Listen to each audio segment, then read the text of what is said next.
Hello, everyone. On this edition of Local Author Series, we have Monique Fields, and we'll be discussing Honeysmoke. Quick anecdote, this book was published when I was still a cataloger. So I tend to pull books off the cart if they catch my interest as I'm cataloging. Probably a big waste of time. I should have been cataloging, but whatever. But this really caught my eye. So I flipped through it that day and I was like, oh, we need to put this out. So I'm really excited to talk about this book. With me today, I have our youth services manager, Haley Bryant. And Monique, why don't you introduce yourself? Hi, I'm Monique Fields. I'm the author of Honeysmoke, and I live right here in Tuscaloosa. That's great. So tell us a bit about yourself. Tell us who you are for those who may not know you. Well, I started as a journalist. That's where I started my writing career. I worked for newspapers, um, and I covered education and sometimes, well, mostly K through 12, but sometimes higher education. My husband and I moved here about 10 years ago. We were living in Florida where we both worked at a newspaper, and we have two little girls, Simone and Nadia. And Tuscaloosa has been our home, and this is where the inspiration for this book happened, right here in Tuscaloosa. Okay, so you did say your background is in journalism. Did you ever see yourself becoming an author? I mean, especially of children's books. No, maybe. I mean, I still would like to write a memoir about raising biracial children. My daughters are 13 and 15, and so we're getting close to where they're, have made their trajectory through the growing up phase. So I do. Years ago, I wanted to write a memoir, but I never thought that I would write a children's book. But things happen when you have children. They ask questions, they say funny things, and they really are my muse. You dabbled into my next question with your response to that question. Honey Smoke is about a girl creating a label for her unique identity.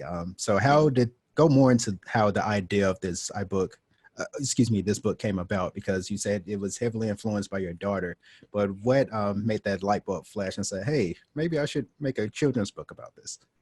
So when my oldest daughter Simone was about 3 or 4, she started asking questions. It was clear that she was observing her surroundings.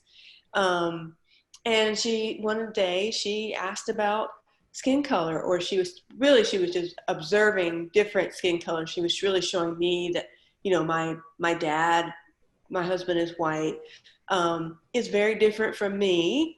And my mom, who is black, is very different from me. And when it first happened, I was actually um, I was surprised and maybe a little embarrassed, because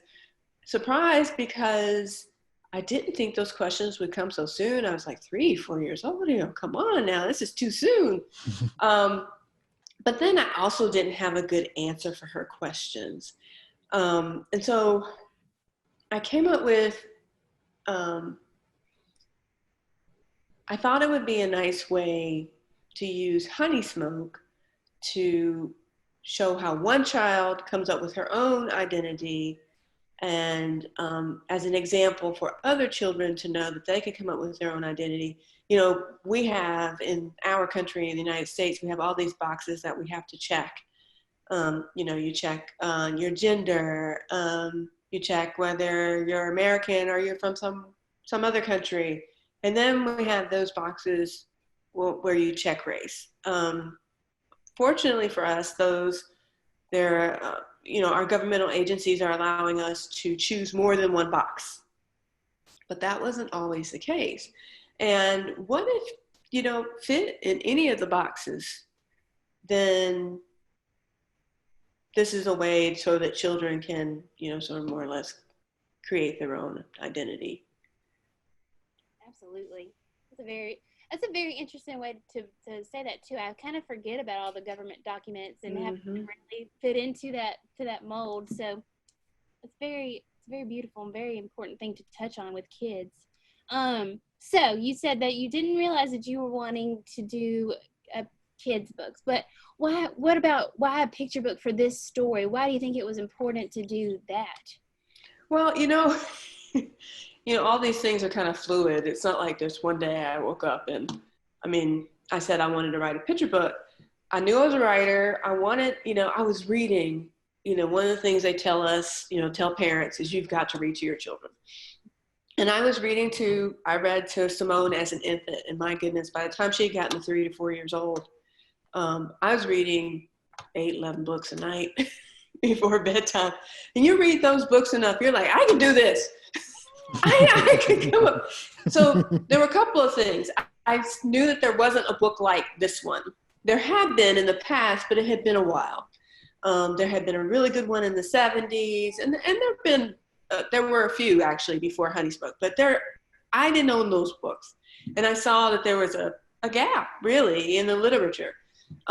So A, I saw the gap, and B, I was like, I can do this. So then one of the things I did is I joined this organization. It's the Society of Children's Book Writers and Illustrators. It's SCBWI.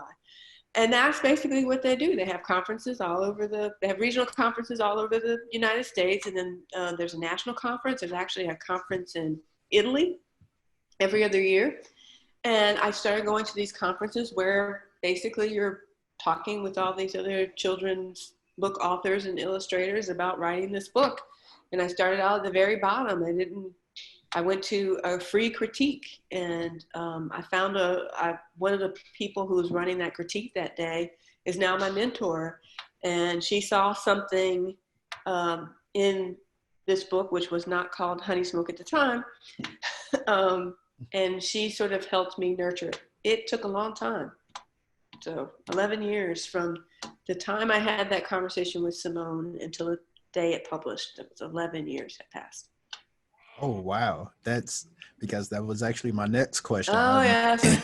I'm trying not to step over the question. No, you're really good at this. You're a journalist, so you know how this works. But no, that's with all the authors that we talked to, there's one common theme: the long road to being published. So just talk a bit about that behind the scenes process of going from the inception of this idea to like publishing. And you said it took 11 years. So just point out some highlights during that process, and some lowlights, and some lowlights as well.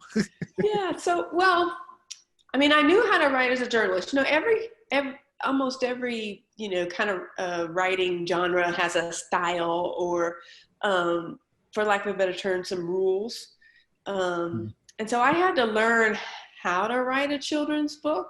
So that took some time. One of the things they talk about in children's book is page turns, so that there are these pauses in the story so that there's time to turn the page. So I had to learn about those. That was really kind of hard. One of the other things you have to learn is how to write a story and leave room for the illustrator, so that there are really two stories that are being told. There's the story, the writing, and then there are the pictures, because the writing's really for the parents in this age group, and the pictures are for the children. That is what, I have seen children just make a beeline for the book, and it is the picture of the little girl on the front of the book with all her big curls, and they're just like, that one, I want that one. So that was tough. Lots of rewrites, just getting the story exactly right, finding the right title. It's like 360 words. That's short. And there are children's books that are even shorter than that. So it is hard to write short.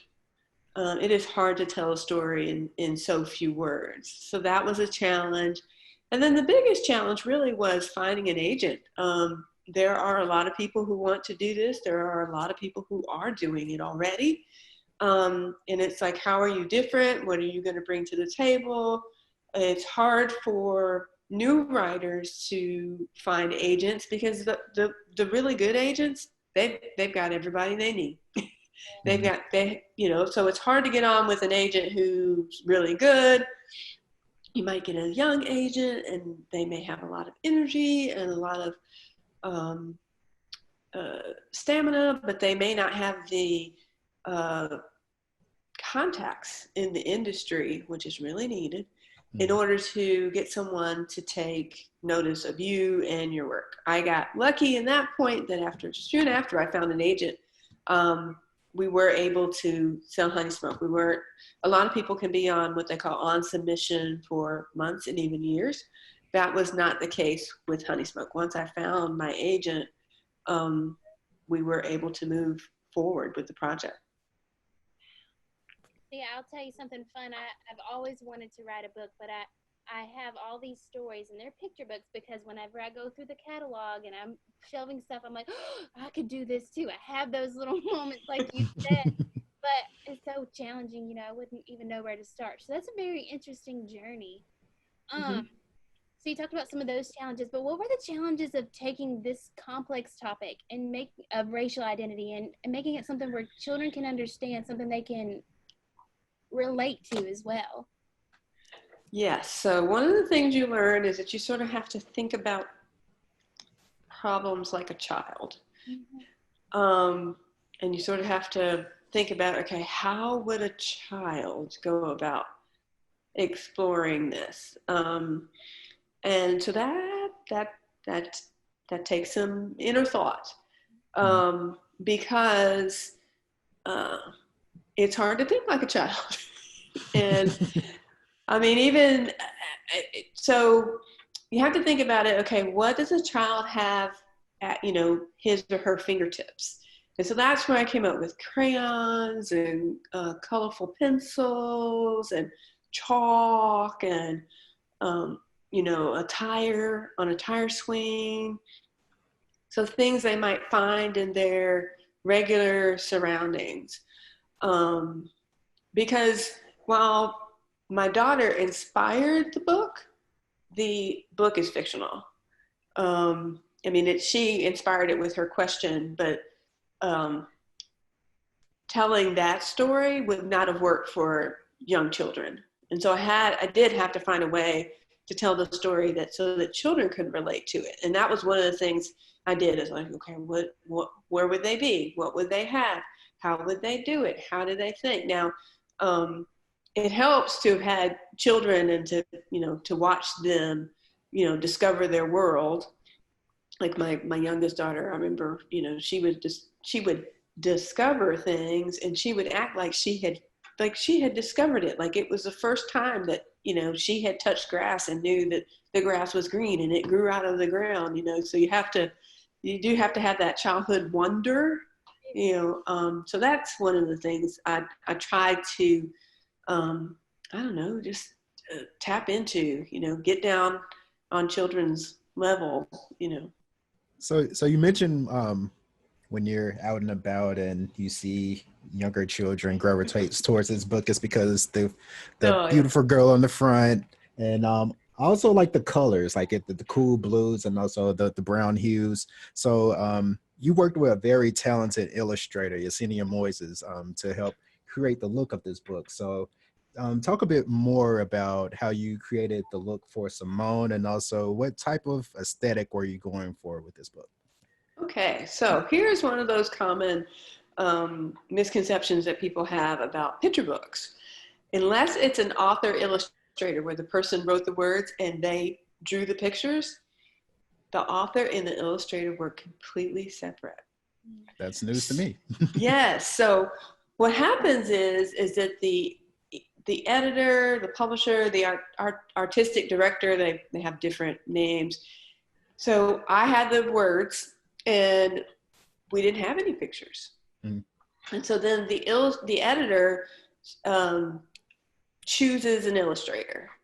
And then in my case, they did want me to be on board with who it was, because they wanted to make sure that the little girl, the main character, looks biracial and not like a Black girl with curly hair, if that makes any sense. Or because there's just something, special that you've got to get to make that child look like she's biracial. So that was the one thing that they wanted me to look in on. So we actually talk about the process to publication. So after I signed the contract, it was another 3 years before publishing, because the first illustrator that they wanted wasn't available. The second illustrator started on the project, but I don't think that she could take art direction, which is like turn the head, give mommy a smile, change the color of daddy's shirt, that kind of thing. I don't know that she could take that very well, and it was causing delays. And then they found Yesenia, and she just took off and ran with it. And so the first time I saw pictures of the main character, I was like, this is perfect. This is absolutely perfect. I thought she nailed the hair. Just big, beautiful curls. And I didn't have any conversations, and I did not meet the illustrator until after the book was complete. So when we met each other, it was already put together. Oh, wow. Yes. It is truly, it's a piece of art. I mean, it takes an editor who can say, okay, she was the one who had all the vision for the colors, and for it to be so colorful, and for the word, all of that. I didn't have anything to do with that. I always say that Yesenia brought the character to life. And people say, well, what did you think she would look like? Well, I didn't really know what she looked like, other than one of my girls. But she's gorgeous. I love her. She is. She's beautiful. So did you got to be a part of it, kind of the process, or did you get the book and you're like, oh, this is Honeysmoke?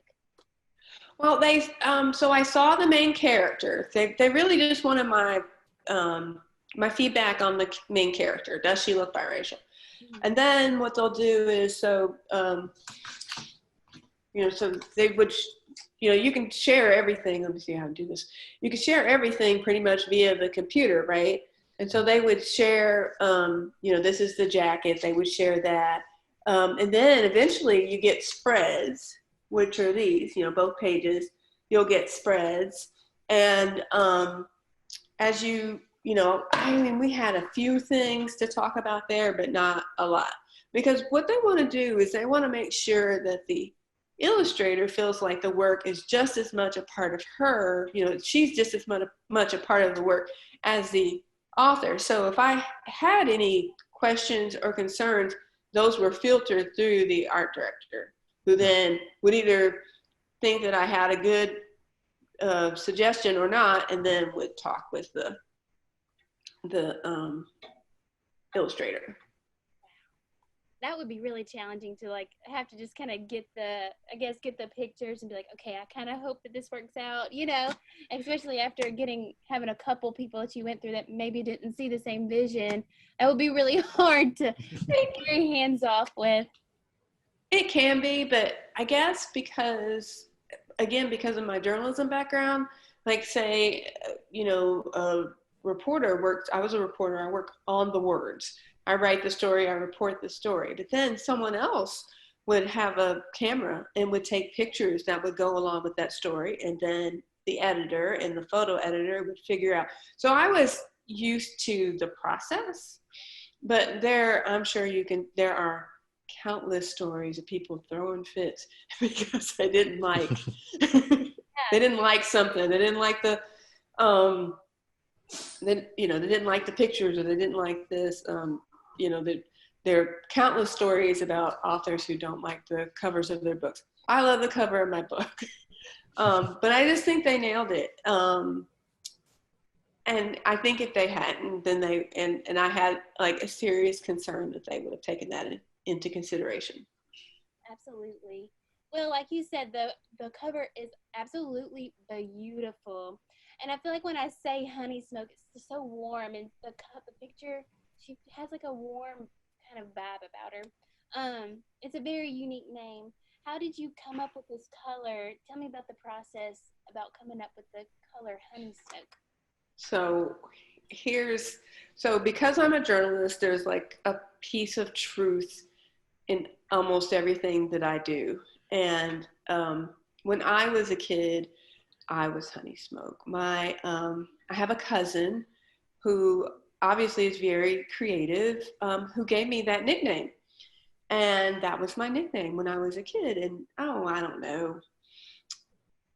I guess when I was in my teens or something, I, in my mind, thought that he called me Honeysmoke because it was my mom. Both of my parents are black. My mom is light skinned, honey, and my father is a dark skinned black man. So he was Smoke. And so that is all how I had always envisioned it. So when, long before, I mean, gosh, 20 years ago, maybe longer, I asked my cousin, you know, is it because of this reason? He sort of laughed at me and was like, no. I was like, well, do you remember why you called me that? And he said he did not. But I have always kept that, you know, especially as we all like our own identity, our own brand, you know, as we started, you know, coming up with our own email addresses and things like that, I started using Honeysmoke. So there is a blog, honeysmoke.com. I don't write on it anymore, but that was my parenting blog. And I called it Honeysmoke. And so it is a childhood nickname. That is where it came from. I can't even say that I came up with it. But it has always been something where I could use it. And if I could put it in, usually there's not another Honeysmoke. Now there have been like honey smoked hams and all kinds of other things. People have asked me if it's a barbecue. It's not a barbecue. And I think there's even some kind of little dogs that I've seen online that have that name, but it was given to me. It was, and I just took it and ran with it. And then I used that, and I knew this question was coming, so I didn't want to. I was trying not to step on the questions. I was getting in trouble for stepping on the questions, but no. when I realized that Simone was asking questions, I thought that could be a way that I could get her to understand that she was a little bit of both of us. Mm-hmm. And so that's sort of where that's the other piece of the puzzle for how the book came to fruition. Well, if you don't mind, would you read Honeysmoke for us today? Oh, I'd love to read Honeysmoke. Now, the only thing is I can't. I guess because you have to. I wanted to have the Honeysmoke behind me, not be mirrored. I'm all confused about which way to hold the book. I'll try my best. So, this is Honeysmoke. It was written by Monique Fields and illustrated by Yesenia Moises. And it was published in January 2019 by Macmillan. Thank you so much, Macmillan, for making my dream come true. So the first page has a little girl on there, and she is coloring, and it says, Simone wants a color. And immediately the little girl goes to her mama, and she says, am I black or white? And boo, mama says, just like mamas do, her color is just a word. And then she goes to her father and she asks, Daddy, am I black or white? And he says, just like daddies do, you're a little bit of both. So of course the daddy gets to be right in this situation. But Simone still wants a color, one of her very own. So guess what? She goes and she talks to her friends. And so she's at lunch and she says, what color am I? And one little girl says, you're black like me. And then the little boy says, no, you're white like me. And then the third little girl goes, you could be one or the other. And poor little Simone, she's just confused. She's just like, she stares at her feet because no one knows her color. So here she is out on the tire swing all by herself. There she is. And she's thinking about it. And then, so she's during recess, Simone says back and forth, swings back and forth on a tire swing. And the black rubber stains her hands and clothes. And she realizes that's not her color. And then she's in the classroom. Simone creates a flower. A drop of white glue kisses her skin. It's not her color. Simone wants a color, one that shows who she is on the inside and the outside. So there she is, snuggling with the bears. She snuggles with the bears in the reading corner. One is the color of chocolate, the other peanut butter. She places their small hands on top of hers, neither chocolate nor peanut butter. is her color. Now she's got some little markers there, or actually they're pencils, I think. And she's, using one, so she has two colored pencils, one brown, the other pink. She draws a girl with one and colors her in with the other. Simone isn't brown or pink. And it says Simone wants a color, one that tells her story. Always like being dramatic with the children. So what does she have in her environment? She's looking at her parents. Look, Dad's over there. Looks like he's got a lot of fire under that skillet. So she studies her parents during dinner. She looks them up and down. Mama's skin reminds her of the honey from the beehives at Grandma's house. These two are my favorite spreads, this one and this one. And Daddy looks like the smoke that billows from Grandpa's train. Just before she climbs into bed, Simone discovers her color. Mama, she says, you're like the honey and just as sweet. Boo, she says, just like mamas do, I'll never be as sweet as you are. And Daddy, you're the smoke. You're the strongest man I know. Well, he says, like daddies do, you're the strongest girl I know. And there she is with her parents.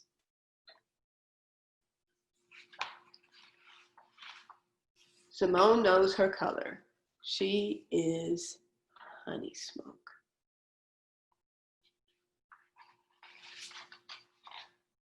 So the next day, she sees her color written in the clouds, in the tree leaves, and on the grass. And she writes it on her schoolwork, on the classroom window, and in chalk on the playground. So there's a brief activity in the book that says, colors are words, words are colors, discover your color word. And so I usually ask children to come up with their own, and they are quite creative, let me tell you. And then we try not to let people or encourage children to write in books. But in this case, if it were your own book, then you could write your word right here. And that is Honeysmoke. Yay! That's great.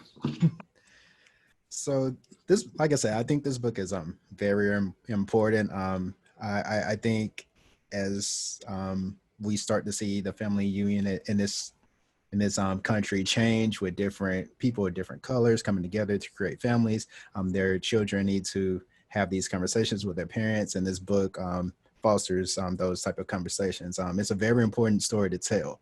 So is this going to be it for you, or do you have more stories to tell? Maybe not even a picture book, but do you have a novel you have stored away? What's next for you?